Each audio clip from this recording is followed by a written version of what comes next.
So this is the Think Tank today. I'm interviewing Roy Moran. Roy, why don't you take 2 minutes and introduce yourself and who you are, where you are, what you're doing, that kind of thing. Well, I'm in a suburb of Kansas City, Missouri, on the northeast side. I'm a church planter by nature. I started back in 1993 out of a Willow Creek movement, basically, seeker movement, however you want to categorize that. And we started with 6 people in our living room and built uh, a church still focused on lost people.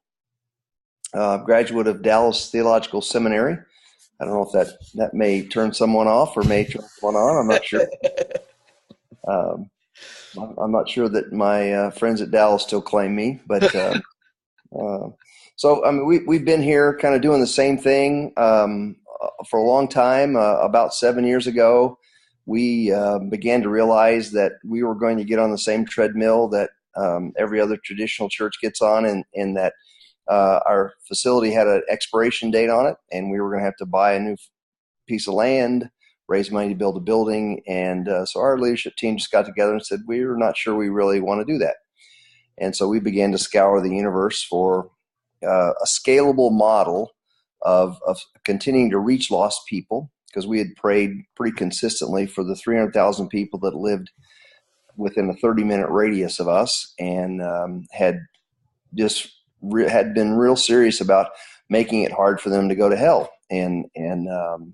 So as we began to look, we ran across the David Watson story amongst the Bhojpuri in India, and then kind of bumped around in all the different movements and that were happening, and mainly in South Asia and that kind of stuff, and then began to explore how that would fit in what we do. And ultimately, we kind of came to a point of putting the two together. And so we sit today kind of focused on this thing we call a hybrid strategy, or come and go model, where we still do pretty typical. I mean, what we do on Sunday morning is not real typical in the sense that we don't do any musical worship on Sunday. We still have this real seeker obsessed thing going on Sundays that causes us not to grow by transfer growth. Christians generally come in and it doesn't feel like church to them because we don't have that 20-minute segment of musical worship. So, but then on the go side, we train people in CPM, DMM type strategies, and how to plant the gospel where they live, work, learn, and play, and hope that it would move away from us, and don't ever intend necessarily that they even have to come back or give, serve, or volunteer in any form or fashion. Just are comfortable with the gospel moving away from us. Now, there was so much in there I want to unpack. Let's go back to the fact that you were praying for the 300,000, and you wanted a scalable model. So in what sense what did you mean by having a scalable model for those 300,000? Well, we just felt like that we were responsible for seeing those people have a chance to connect in a viable way with God through the story of Jesus leaving heaven, coming to earth, and living, dying, rising again, and longing to include them in his family in this world and the world to come. And so we wanted to somehow, put the genuine story of God in front of them. And we probably knew it from the beginning that a little building, even though it seats 1,000 people and that kind of, it wasn't really a viable model for that large of a group of people. Right. But we were so small at the beginning that we didn't see it. And it wasn't until we gained, some success at reaching people and grew and got bigger that we realized, oh my goodness, we are succeeding at reaching people. And oh, by the way, this constant prayer we have is never going to be met with the strategy we have. Because you don't have enough seats. Exactly. And you couldn't build enough seats, really. If you wanted all 300,000 people, you just wouldn't have enough seats. There's no place in our city that could fit those people. And if you put all the churches together in my city, they still, well, in the north part of the city where I live, if we collectively counted all the seats, they won't fit there either. So it's like so the strategy we have is not achieving the dreams that Jesus has, for this message of the kingdom. I remember reading Roland Allen's Spontaneous Expansion of the Church, and in it, he talks about the same thing in his generation, where there's not enough money to build enough schools and hospitals to reach the world, so we need a different strategy. And I forget exactly how he says it in there, but it's sort of restating it for me. It was like, if your prayers don't meet the dreams that Jesus has for his message, then you need to, or if your strategy doesn't meet the dreams that Jesus has for his message, then you ought to change your strategy. Mm-hmm. So we began to think that way. It's interesting that, basically what you've said is that a lot of people, they say we're going to reach the city, mm-hmm. but then the strategy that they adopt really is we're going to reach a portion of the city. Mm-hmm. And we're going to assume everyone else is going to reach a portion of the city, but really there's not, as you said, there's not enough seats for, if the whole city were reached, mm-hmm. there wouldn't be enough space for them in that traditional church model. So you decided, because your vision and your passion was strong enough, you decided to radically alter the strategy that you were using into one that would actually scale to solve the problem and not solve a portion of the problem. Mm-hmm. Okay. So what were the initial stages? How did you start to do that? Because I can't imagine that this was easy. No, it wasn't as hard as it might appear, actually. We had already a strategy in place that really loved lost people. Mm-hmm. And not just, every church will say they loved lost people, but we had already, when we went to Willow Creek, we drank the cup all the way down. And so we realized that we were going to take our Sunday morning service, since we bought what Heibel said, that people will still come to church on Sunday morning, and when they're looking to come, they're looking to come, at that 9 to 11 o'clock hour stuff. And so we will make that comfortable for them and uncomfortable for us. So we had this value that was already at the bedrock of what we were doing. And so when we began to pursue other strategies and just simply play out what we've just talked about here, that there are lots of people who are never going to be able to really engage the message of God in the way we do it. And so what are we going to do? And so out of that just came it was kind of logical that other strategies would develop. So I think the first thing, that we had to look at is get out of the either or situation.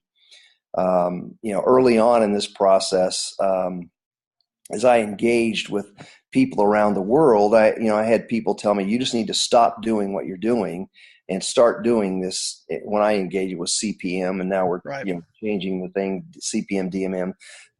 Stop doing what you're doing and just engage the strategy. And I was like, I look at them and said, right now I have, on average, every month I have 10 brand new families attending. 5 of them, when we survey them, self-identify as non-believers. And so on a monthly basis, I'm coming in contact with 5 brand new families who are far from God. And right now, you can't tell me this strategy that you're talking about is going to do that. So we decided at the very beginning to say, okay, we're going to be this hybrid thing. We're going to continue to do what we do, because we think as we engage our culture, there are a number of people who still want some type of structure when they begin a spiritual experience. Right. And notwithstanding Alan Hirsch and all these other folks who will say that, sure, that may be true on the left coast and the right coast, but in middle America where I live, 24% of the people in my county are identify as former or Catholic. 21% identify as Lutheran. So about 50% of them have this liturgical background. Mm-hmm. And generally, they don't really have a bad experience with the church. They just have a dull experience with the church. Mm. And so they're not coming out of this, what some of the folks come out of in the more conservative, the charismatic Pentecostals, Baptists situations where they have these scars and marks, and they're just this venom in them about the church, that it was judgmental and So, Right. we felt like they still have a place, that this traditional, and as we call it, a come strategy. When Jesus says, in Matthew 11, "Come to me, all you who are weary and heavy laden, I'll still give you rest." We felt like we would be Jesus's voice in our culture, saying that every Sunday we're going to do something very creative, and we're going to attempt to catalyze a spiritual discussion with you. So that was easy for people to get, and then we also had we stumbled on a lot of things. One of the things was this S-curve, growth curve thing that we began to realize is that because a lot of the folks who come to Shoal Creek came to faith here, they aggressively recruited their friends and family to come. But at some point, they began to realize that an invitation actually moved into an irritation, because they're inviting people to come to church over and over again. Yeah. Their relational networks weren't growing exponentially. Right. And so you could only invite people so many times. Right. Yeah. And there was a certain number of people that just weren't coming. I don't care if we did pole dancing on Sunday morning. They weren't, you just weren't going to get them no matter what you did. So, your strategy has a ceiling to it. Right. And so on the other side of that, that's where, people began to realize, wow, my friends do want to talk about spiritual things. They don't want to be sold or told what to believe, but they do want to have legitimate spiritual discussions. And so when this whole discovery-based, obedience-focused disciple-making thing, came into our lap, it was like, this really works well, because their friends did want that. So it was easy for us then to move to that direction and realize that we could stop teaching them to be salesmen for Jesus and start teaching them to be event planners for God. Just yeah. Okay. So let me stop you there. So to summarize back up, what you encountered was what Paul Watson in my last interview was talking about, was this kind of, there's a split. And so you've encountered the fact that there are people who want to come to church, who find in that church environment, in that Sunday morning service, that is a safe place for them to explore questions about spirituality and about Jesus and about following Jesus and about discipleship. That's where they find themselves safe. And then there's another portion of the universe of people in your area who would never come into church in their life. They don't think that's safe, but they still want to have those discussions. Mm-hmm.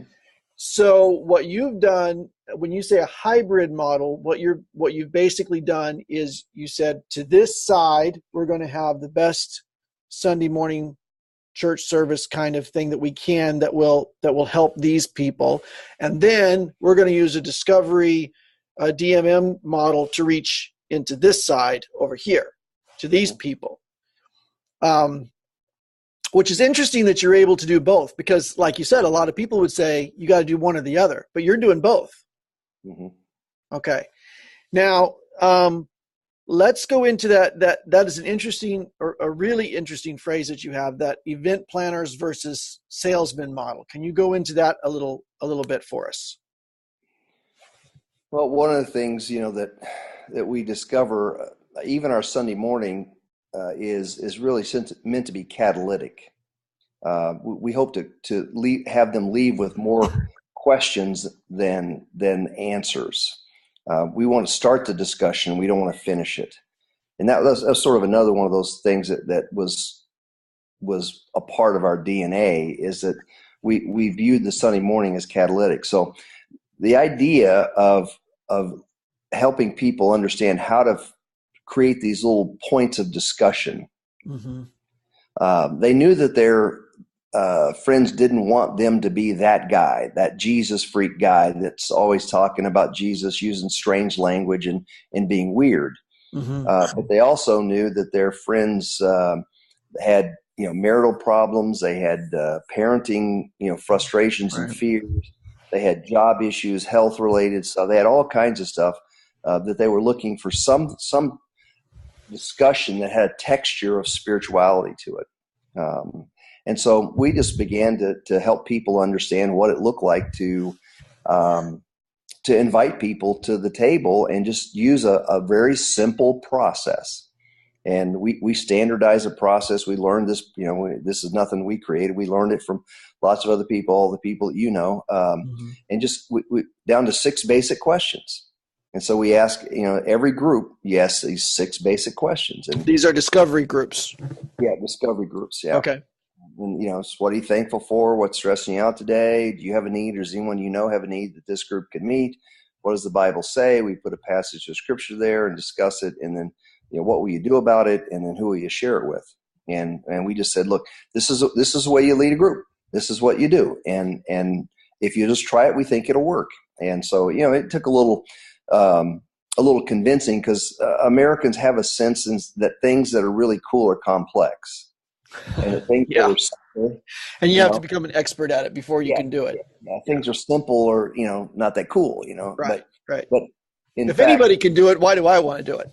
Exactly. Yeah. Right. So we got over that, and then we got over the hump of asking the question, inviting people to come. And so I remember our very first discovery group that we had.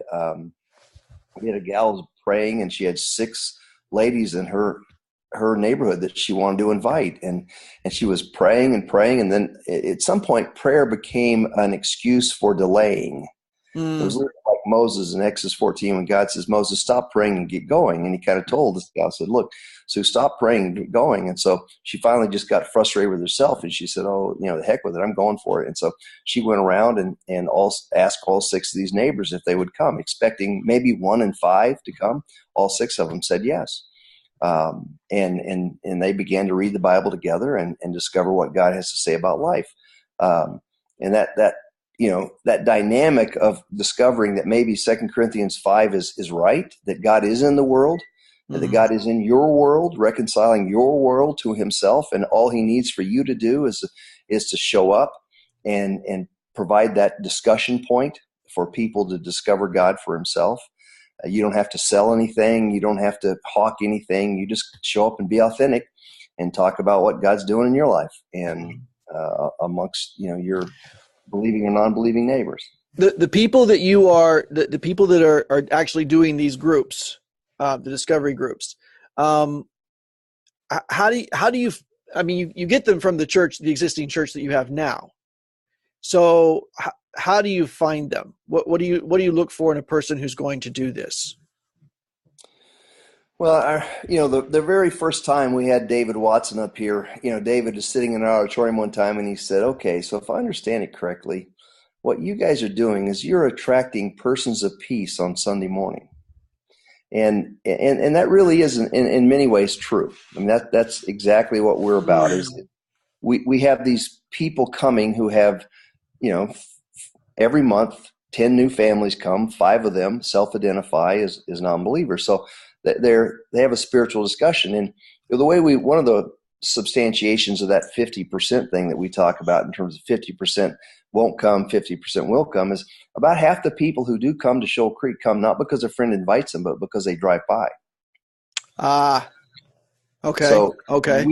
We live in such a non-relational world. It's like the Sherry Turkle stuff is that we're connected but alone. We have such a non-connected world. When people ask for, seek spiritual things, the only thing left for them in many ways, they don't have any legitimate friendships. They got tons of friends on Facebook, but they don't have anybody that they can have discussion with. So they go to strangers. And so, we a lot of these people come, and we, on both sides now, as you look at, if you think about this hybrid, on the come side of the gasoline side, we actually do things we call journey groups over there. We use the exact same training, 6 questions, the whole works over on that side, as well as the discovery groups on the go side. So what's evolved over time is that the whole thing going on at Shoal Creek is really this big training ground for people to understand how to plant the gospel where they live, work, learn, and play. So you're doing that like your journey groups, that they would be in a church environment, but they're still basically discovery groups. They're just done in a church environment that the people on that side are familiar with and understand and they get. But then some of those are reaching out, I assume, into their community. So they're reaching out into the 50% that never come into church. Yeah, exactly. And our And then you hope have some coming into church, some new people coming into church who are non-believers who are doing the same thing again. Yeah. And we get people who, it gets to be a mess. I just came out of a staff discussion this morning because we're having this iDisciple conference here next week that's sponsored by City Team. And I know people are going to ask us, well, how many groups do you have? How many Right. groups do you have? And I was going to ask you. yeah, and it's like, well, I can kind of tell you what we think we have, but every week we walk around and we discover someone's doing it over here, someone's doing it here, someone's taking it here, and it's like, it's really hard to count sometimes because it gets messy. When you release it and you let it go, you can't control it. You can't even count it. So you actually don't even have like a if you're going to start a group, you have to notify somebody kind of process. Well, here's the deal. On our side, we have a semester-based group process. Looks very much like most churches. Starts 3 times a year. We have a curriculum that we developed. We over time, there's this concept that we call the 7 journeys is developed, which is kind of the 7 movements of the Spirit of God in your life. And the first one starts when you learn to move from earner to heir in your relationship with God. And we've developed a kind of spiritual disciplines that we talk about. That would be trust. You stop trusting yourself, you start trusting God, and you grow in that ability to trust of a God who discovered that you were helpless. And when you discover you're helpless, then you can gain hope for a God who came in your hopelessness and did for you what you couldn't do for yourself. So we have a scripture passage, a scripture list that goes with that, about 17, and that would be our creation to Christ. Okay. In that first journey.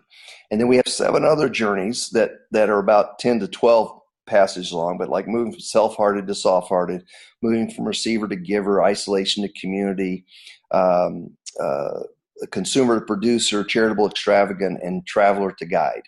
And so these journeys make up what our groups will do. So right now we're starting new groups and recruiting. And so you could go out and look on a list of 12 to 15 groups that are starting, and they'll have one of those. They'll be either trust, obey, or share, or give, or connect, or they have a number of different things that they will go around. But each one will go around one of those topics, and they will all use the discovery process in that. Now those are all. It's just a list. You do a structured list of basically chronological Bible study on this particular topic, structured around this.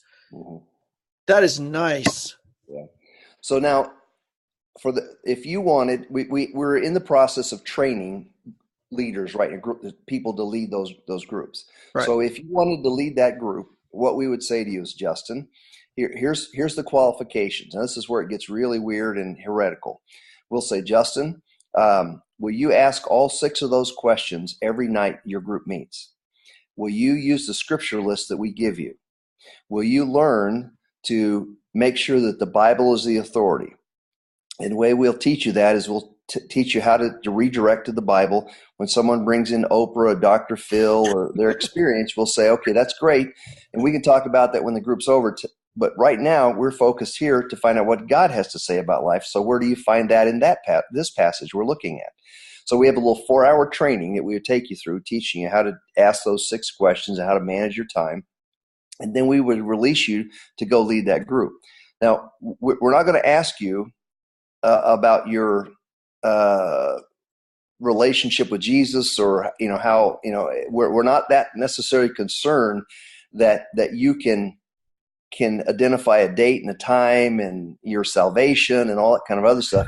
We're more interested in you being our ally with the gospel and getting it out there. In fact, we probably are more excited of the fact that you aren't necessarily what most people would call a genuine believer, because you've got more connection with the lost world than most people who do have a.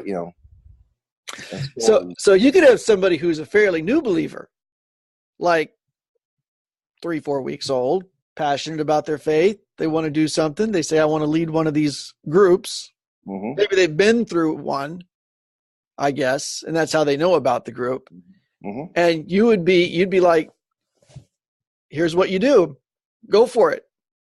Well, we have people who are not believers leading these groups. Okay, now somebody who's watching this video has just sucked in their breath.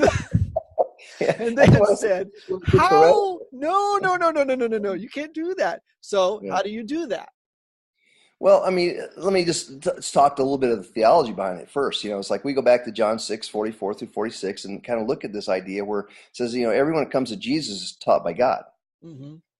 And so, we look at what is the power of God? What is the power that leads to salvation or a vital connection with God? And we believe that's the good news. It's not a qualified, equipped, someone who can explain or persuade and that kind of stuff. And so the spiritual dynamic here is often denied in the common practices of the evangelical world. And so we just look and see that if people will literally let God speak for himself, that he will draw people to Jesus, and there will be a genuine, conversion process. I may not be able to watch that, see it, or, put a date stamp on it or anything like that. But I can, I have people in my life, that I walked with, and I'd die for the fact that they're, quote, saved or whatever other, moniker you want to put on them. But they can't for the life of them tell you when it happened. Because we were reading the scriptures together, and they came into a genuine relationship with God, and are going to be in heaven and all that kind of other stuff. So we're not that concerned about this. What we want is people who are interested in spiritual things, mm-hmm. and wherever they are along that continuum, then they will just simply, agree to the fact that we give them a list, a process, and the Bible's the authority, and then we release them to go and go after it. Now, this is an interesting. There's two things that come to my mind about this. I don't know if you've read anything that Rodney Stark has written, but he mm-hmm. talks about in one of his books. I think it's how Christianity won the Roman Empire or whatever. He talks about the fact that they looked at the conversion process, and they said that conversion nearly always happens, probably 99% of the time, in the context of relationships, which means I'm a non-believer, I'm a friend of a believer, and because of our friendship, I come to believe what my friend believes before I'm ever ready to make necessarily a profession of faith or a baptism. So before I even say I'm a Christian, I'm actually believing and doing, so I kind of believe my way into it, in a sense, because of those relationships.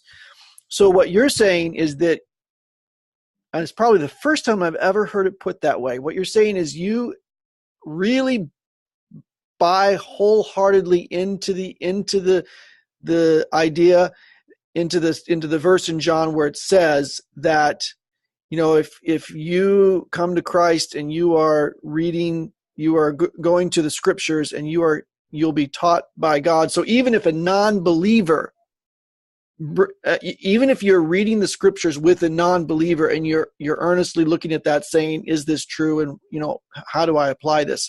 That you will come to faith. That's interesting, because what it really means is the teacher is not the teacher. God is the teacher. You have to really, I would imagine, have to buy into that wholeheartedly to give space for a non-believer to be the teacher.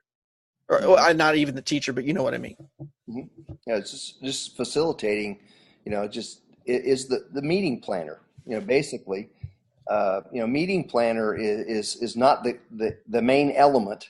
In a meeting, they're behind the scenes. They're not the main speaker. They're not any. The meeting planner just handles the logistics for the elements to get there and for the meeting to happen. So we try to help people understand that's all we are.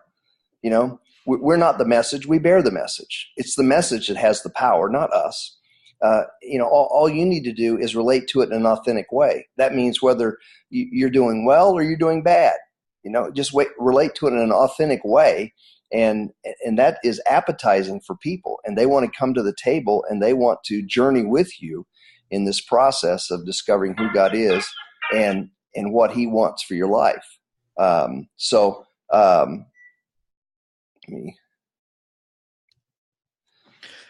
now while you're doing that, I can't. I mean, this was not an easy process for you to get to where you are right now. I've heard stories of people, like we have people in the field who are trying to start movements, and they've been in the field working on this thing for years. And we have this catchphrase of, you go slow to go fast. Getting the first few is difficult. Mm-hmm. Then all of a sudden you've got this line that's coming along, and then the exponential thing kicks in that takes off. But there's a lot of this before you ever get to this part. Mm-hmm. So tell us a little bit about where you are in terms of, has it kind of taken off for you yet, or is it still in the process of taking off? And what's your experience in this long startup phase been like? Well, it hasn't taken off. I mean, we started a lot of groups, a couple hundred groups we started, and better than half of them have failed. We have, a lot of people doing a lot of creative things, a lot of wonderful stories.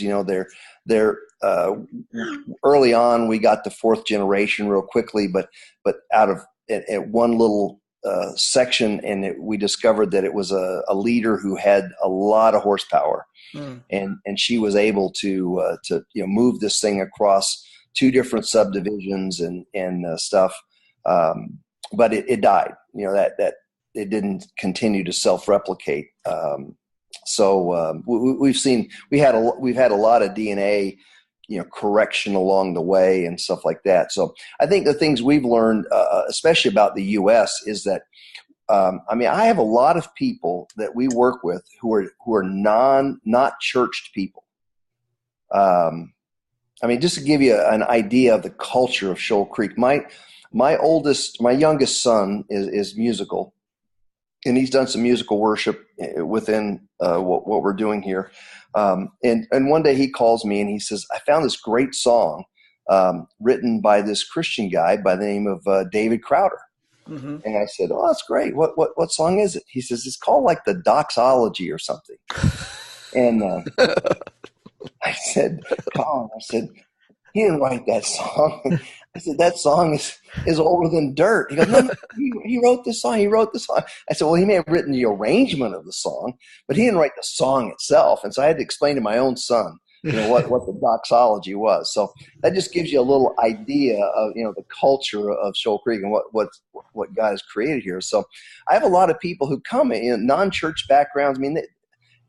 De-church backgrounds. It's hard to find. We can probably count 1 in every 10 people that we relate to that actually have no church background whatsoever. Right. Everyone has some. Even if they exited in the cradle roll, a Methodist church or whatever, they've got some church background. We found it really hard to get this idea in people's minds that they could have something of a legitimate expression of Christianity when they didn't come to church on a Sunday morning or come to a church building on Sunday morning. It's just ingrained in our culture. So I've begun to, I'll tell people that, we live in a churched culture. Despite all of the, great evangelical recession and all of the, American church in crisis, and I think we're talking about, the church attendance going to 0 or going down to what Europe is. The mentality of people is still kind of a churched kind of culture. So when you begin to teach people that you're going to go plant a discovery group in your neighborhood, and our hope that maybe that would spawn 10 discovery groups in your subdivision, and that at some point those 10 discovery groups are going to bear fruit into a corpus of people who now have a relationship with God, who are going to begin meeting on a Sunday night, maybe in the someone's home, or they're going to have an expression of a biblically functioning community. We've had to start using that term rather than church, just to give people an idea that you're going to have the functions of the church, and you're going to be actually, they don't have a sense of church history, but they're going to be growing back to what the church was before 300. And and seeing a biblical expression of Christianity begin to, pervade throughout. And I mean, for them, it's just like, that's just weird. It's just, you mean, so it's overcoming that is really difficult in this whole process of helping people in North America understand what a movement would look like and how it would play out, when it does have that, what you're talking about, when the tail goes, and all of a sudden we've got replication, in various different, strains of it, the fourth generation, and we start to see it self-replicate. For them to see that is really a difficult thing. So we kind of view it in terms of a skyscraper. We kind of talk about, there's an underground portion and there's above ground portion, and we feel like we're still underground and still digging and building the foundation, getting enough critical mass in some of folks to think in terms of movement and what it would look like to build a gospel that was rapidly moving away from us, where we would know what was going on or who was doing it and stuff like that. Now we have some sense of that right now. We'll train people. The people will lead groups as we reach out to different sub segments of our society and stuff, and then they'll get transferred out, and we'll get texts back from Chicago, for instance, and they'll say, "Hey, we started two discovery groups in our neighborhood, up here in Chicago and stuff." And so we have little things like that happening, but it's not, as you well know, it's not anything close to a movement, in the sense, the way that. So you have a lot of first generation groups, and you have second generation groups at this point. We do. Okay, and third. Not many. I mean, not many third generation groups. We've got a lot of people. When you do the journey thing, when you do the group situation in a local church and you're starting groups, all of a sudden that generational thing gets a little bit difficult, right? To manage in a sense. But we do have people.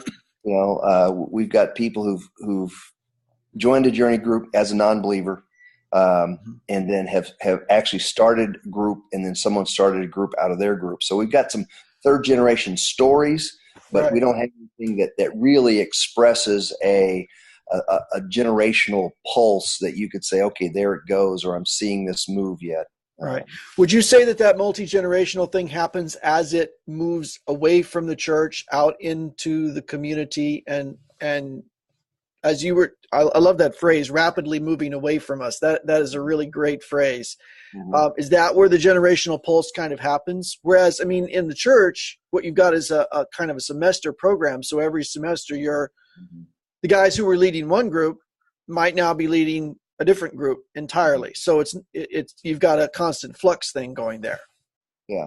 I mean, we see a lot of the generational thing actually happens more on the journey side right now than it does on the discovery group side. We start a lot of discovery groups. It's amazingly easy to start groups out in the community.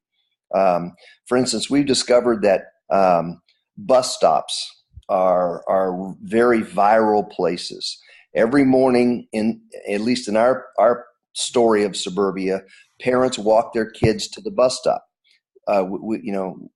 We live in an overprotected kid world, right. So we can't let them go to the bus stop on their own, and they stay there until they get on. So you've got this collection of parents that are out by the bus stop. And so it's a very viral place, and so go ahead. So you're saying do you do a discovery group at the bus stop, or do you use that as the invitation point? Yeah, it's a place where, for instance, we've helped people understand the sharing piece and how it is a real key to that. So, for instance, we'll have people.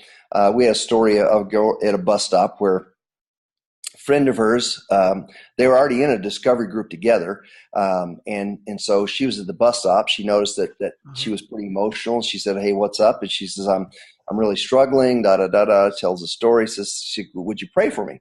And so this gal said, I could have said, "Yeah, I'll pray for you," but she thought, this bus stop thing is a real viral place. Why don't I just pray for you right now? And so she just puts her arms around her and starts praying for her out loud at the bus stop.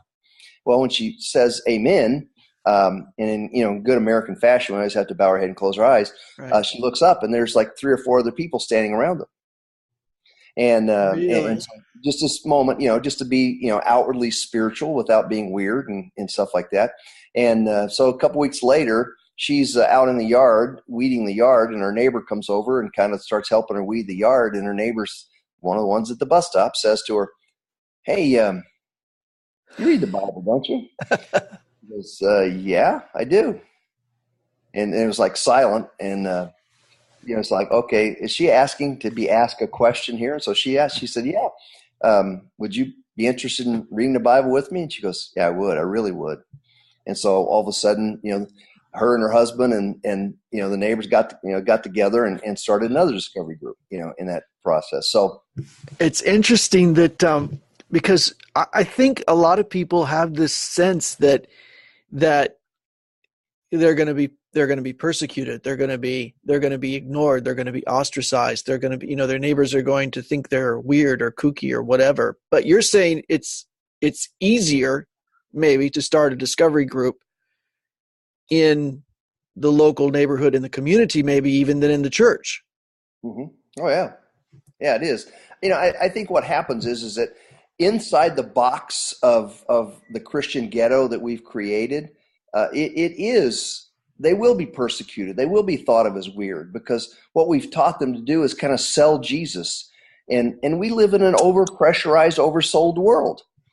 We buyer's remorse is like a common feeling, even though you've done all your research and you get the best 80-inch LED, LCD, screen TV with 240 rate refresh and all that kind of stuff. You still feel bad about it.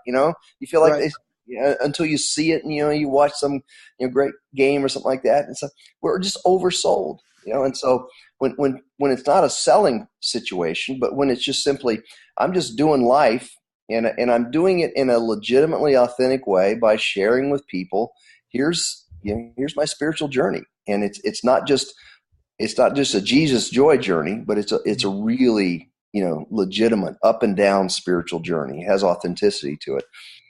People love that and they want to engage that.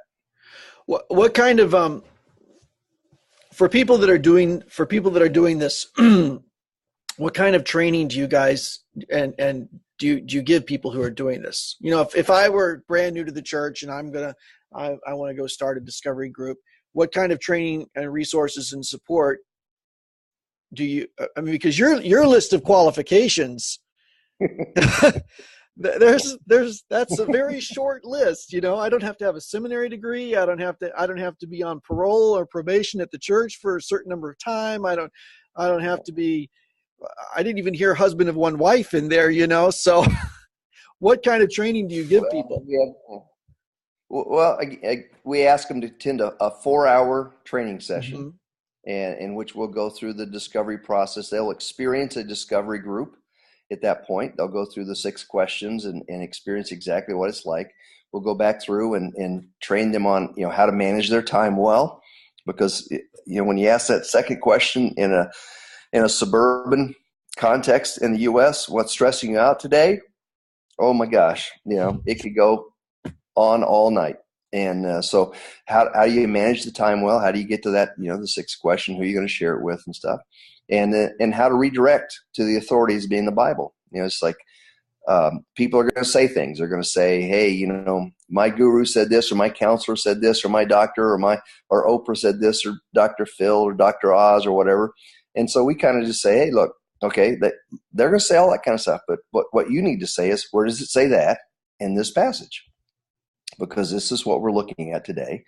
And this is what we're trying to do, is find out what God has to say about life. So we just teach them that in a 4-hour session. And then we offer, we have a happy hour group coaching.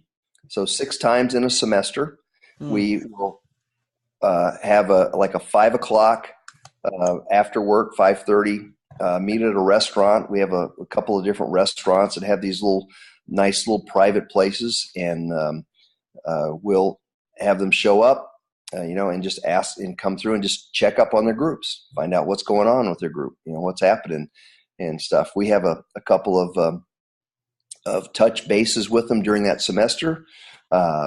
We also have an electronic system that we use that we stay in touch with them and evaluate what's going on with the group. We give them a chance at the end of the group to do a group evaluation, a really small assessment. So, how'd your group go, and how'd you do with the 6 questions and that kind of stuff. And we encourage everyone to always come to the training. Like we have a training coming up this next Saturday. And so we encourage, even if you've led a group before, we have different people do the training. So it's not like the same person all the time. You're going to go back and hear, Derek do the training or Roy do the training or whatever. It's like we have different people do the training so that they'll get an idea that anybody can do this and it's fresh. And so okay, just as a side note, it's interesting because I hear quite frequently that church planting movements won't work in the United States. They work in Asia because of the culture of Asia. They work in Africa because of the culture of Africa. They won't work in the United States. But I mean, you're basically doing it right now. I mean, you might not be to 4th generation yet, but you're to 3rd. And what do you think at this point would be the thing that is keeping it from technically being at that, at that 4th generation where we could say, oh, they've got a movement, because it fits all of our criteria? What keeps it from that 4th generation? Well, I think of this in 4 different stages, and it takes this first stage is learning to get people who have traction with God themselves in terms of reading the Bible. So, you think about the ability to spread a virus. You need potency. You need to have the virus strong enough. You need proximity. You need to be close enough. You need duration. You need to be, strong enough, close enough for a long enough time for it to pass. And so, our first point, and before we even engage the whole DMM strategies, is that we had already had that going. We had challenged people, taught them how to journal, taught them how to read the Bible for themselves. As a church, we had always said, look, we will not feed you. We're not in the feeding business, but we'll teach you to feed yourself. And so that has to be, I think, a part of that. And then that starts to build critical mass.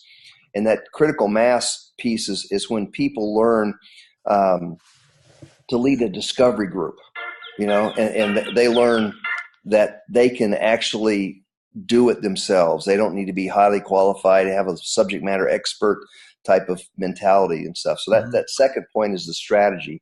The third is just a critical mass about flywheel. It's like you have to crank that flywheel long enough to get it going. And I think that's where we are right now in our phase. It's like we're building this critical mass. And it's like the tail that you talked about. That tail has a long investment in it. And if those investments aren't made along that long, that flat point, it never actually makes, the upswing. The hockey stick never goes. And so we're in that long investment period of getting enough critical mass for it to bust loose and really go someplace. And I think, we probably have a quarter of what we need in terms of critical mass. We need 40 to 50 people who've gained a movement type of thinking and learned to live a discipled life.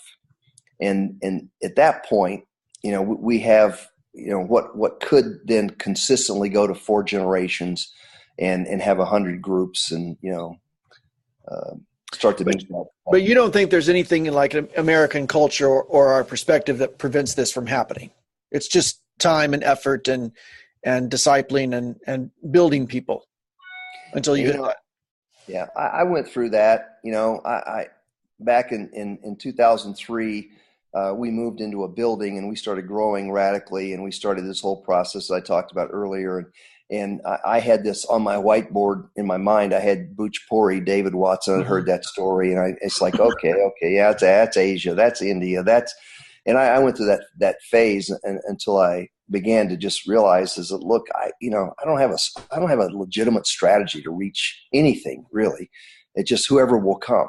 And so I think if someone will honestly take a look at the whole movement concept and obedience, focused and stuff like that, they will get over the fact that there are things in our culture that set it up just royally. I mean, I think the aloneness in our culture right now, Mm. we're so connected, but yet we're alone.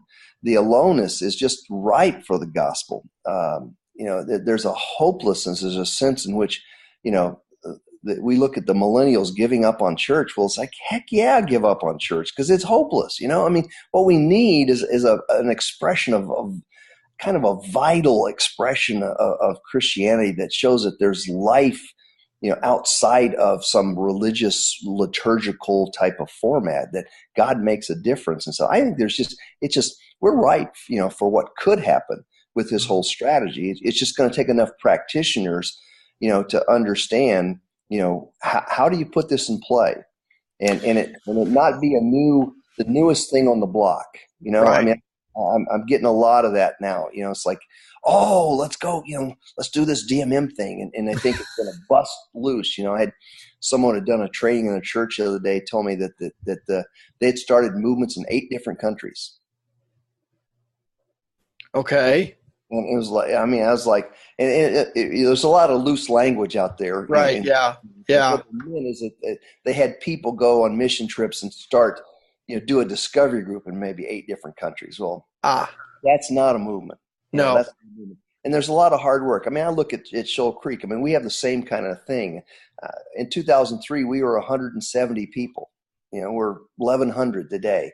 And yet we started in 1995, and so there was a huge investment that took place before you start to get, and it's not exponential by any means, but I just think it just takes a lot of effort and time. And probably one of the biggest detriments, in the North American is that we are so addicted to success. Mm-hmm. Is we don't want something that'll work in 7 years. I want something to work in the next 13 weeks. And yeah, right. It's just hard for people to do the hard work, it takes to build that critical mass. They just want flash in the pan success. And that whole go slow to go, far thing is, or go big, it takes a lot of time. And, yeah. Now, it is interesting that, I mean, you didn't have to completely abandon your church. You didn't have to, you took the church and you went this particular direction. So you can take a church, an existing church, and you can go this particular direction. One of the things that we had in our in a prior email conversation, you talked about these 4 different transitions. If you want to hit those, how important were those? If you want to hit those, they were know to obey, from knowledge to obedience, from telling to asking, from qualified to willingness. Mm-hmm. Have I got these right? And yeah. From evangelize to disciple. Yeah. How important were those transitions for you? Well, they're critical thinking mind shifts that took place, in our mind. Like you start in the middle there, from qualified to willing. We used to have a small group leader qualification process that would choke a seminary student. And it had all kinds of things in it that now we look back and go, wow, what were we thinking? But, we had one in there. We just used to ask, well, does he get it? Does he really get it? And it's like, well, we didn't even know what we meant by that. Intuitive gut thing. It's like, he doesn't get it. It's like, he can't, and I mean, we required men to come at 5:30 on Tuesday mornings, women to come at 5:30 on Thursday mornings. Every week we had a once a month couples gathering, and it was just lots of stuff. And we began to realize we couldn't recruit group leaders. We had lots of people want to get in groups, couldn't recruit group leaders. And so, this whole process has helped us really come to understand it's not about the qualified, it's about the willing. I think one of the key things for me was Matthew 28:16. And when Jesus starts talking on the Mount to give the final command, it says that, that some worship, but some doubted. Yeah. Here we are. We're in this mixed group. We don't have convinced, committed people who really ready to give their life to Jesus. We got some people who don't even know if they think he is who he says he is. And yet he doesn't stop to retrain them or re-educate them or send them back. He just sort of gives them a command and says, go make disciples, doubters. And And so for us, this idea of moving from qualified to willing was about coming to grips with the fact that Jesus worked with a lot of people who were not qualified. They were just willing. And so, from evangelize to disciples, I grew up, I'm a graduate of Dallas Seminary. I was involved in Campus Crusade, in college. I have experience with the Navigators, InterVarsity, Youth for Christ, Young Life, Fellowship of Christian Athletes, all the parachute church groups. I've been in and out of them and stuff. And so, the idea of learning to share my faith and stuff. And when I engaged some of what David Watson was doing and asking the question and going back and asking, where is evangelism in the Bible? Where is this 4-point gospel that I've been teaching people and stuff? And so, it really helped me. And I came across people like Scott McKnight in his book, King Jesus Gospel, and Darrell Bach, and Rediscovering the Real Gospel, and realizing that there is a huge misconception theologically in what we do. And there's more argument for having a gospel that starts at least at Abraham and the messianic promise, if not the creation, then there is a gospel that starts with, God loves you, and Jesus died for your sin, or you need to accept him, and that kind of stuff. That formulaic thing, invented in the 1700s in the U.S., has become this gold standard for Christianity, and when in fact it doesn't even hold water back through the history of the church, into the early parts of America, and then back to England and Europe, and back into the Middle East. It's like we just sort of missed it. So looking at Jesus and realizing that he discipled to conversion rather than converted, to faith and then tried to disciple, that 2-step process.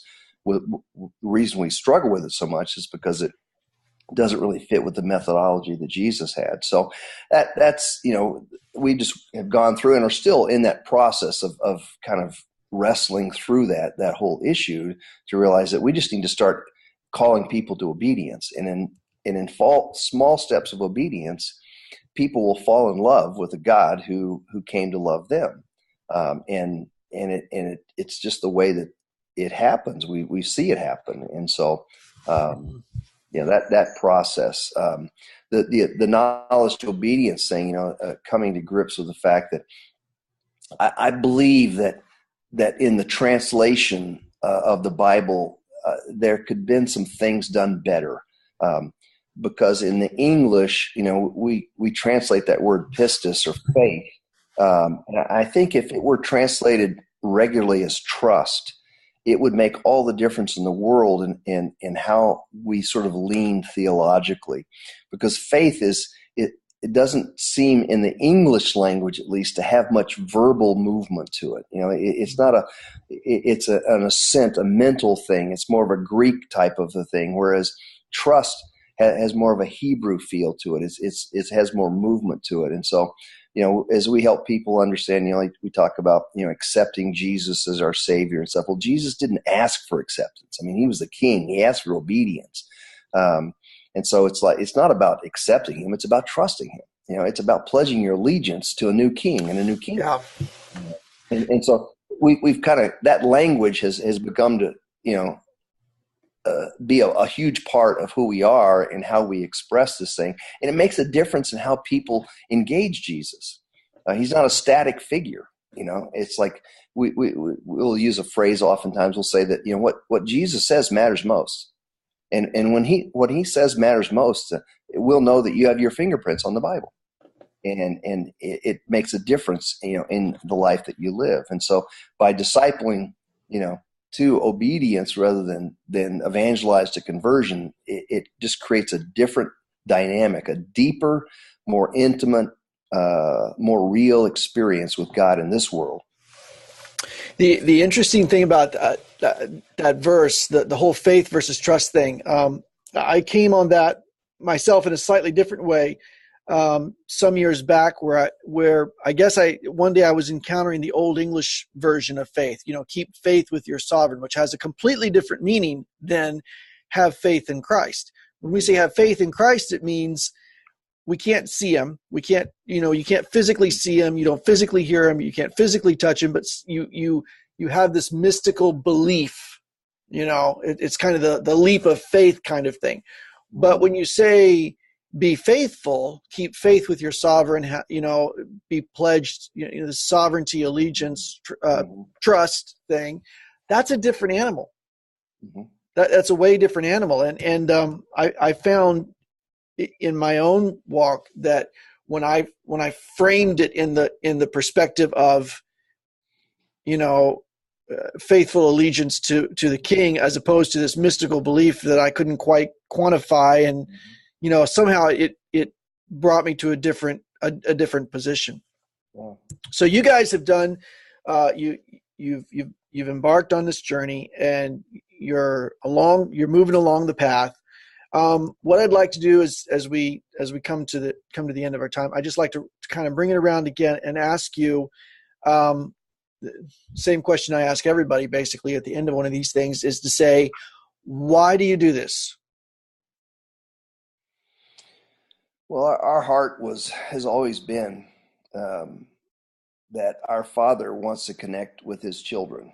And when we connect with him, he wants us to continue his pursuit of his children. And so as a result of that, we've always been about trying to find those who are disconnected from their Father. And as we've done that, we have a pretty effective model as churches go. I mean, when you look at Shoal Creek, and you begin to realize is that that very few of these people came from transfer growth. It's an amazingly effective model, but that's only by comparison. And when I look out at what's happening in my culture, I came to realize is that I couldn't succeed and have my brothers and sisters fail.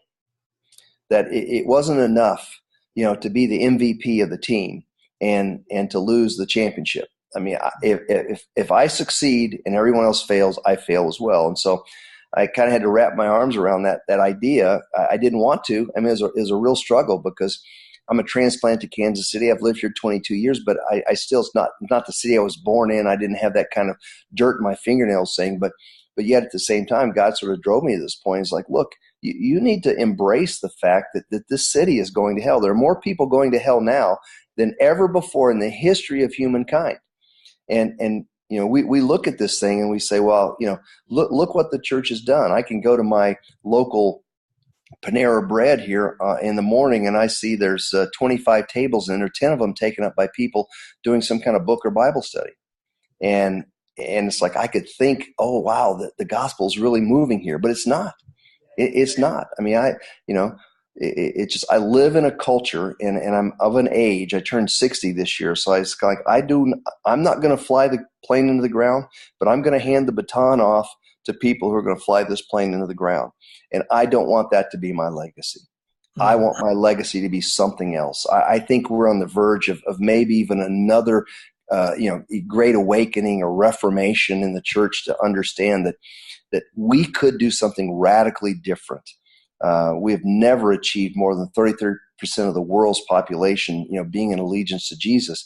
And that means that as our population has skyrocketed over the last 200 years, to 8 billion people, I mean, the number of people going to hell is astronomical, compared to the centuries before us.